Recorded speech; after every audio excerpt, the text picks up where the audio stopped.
waxaa maanta lagu qabtay hotel race ee magaalada Boorama kalfadhigii 16aad ee ururka dhalinyarada ama dalada dhalinyarada ee Soonyo kaasi oo laga wada oo ahaa shir dhowr 4 bilood oo mar la qabto shirkan ayaa ahaa kii ugu horeeyay ee lagu qabto magaalada madaxda gobolka Awdal ee Boorama iyadoo oo horey loogu qaban jiray magaalooyinka ay ka midka yihiin Hargeysa iyo kuwa kale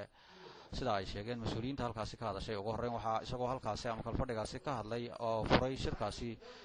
duqa degmada Boorama Cabdiraxmaan Shidabele oo sheegay in ay dhalinyartu iskaashi muujiyaan isla markaasina iska kaashadaan sidii ay wax u wada qabsan lahaayeen waxa kale oo uu sheegay dhalinyarta ururka Soonyo ku jirta oo ilaa iyo sodomeeyo urur ah in ay xooga saaraan sidii ay isaga kaashan lahaayeen qaabkii ay tahriibka dhalinyartu ay hadda baratay ay u yareyn lahaayeen waxa kale oo duqu sheegay in arrintaasi ay tahay arrin iyadu laga maarmaan ah waxaa sidoo kale ka hadlay gudoomiyaha dalada Soonyo Yaxya Ubaxle oo isaguna sheegay in shirkani uu yahay kii ugu horeeyay ay ku qabtaan magaalada Boorama iyadoo oo horey ay ugu qaban jireen shirarka noocan oo kala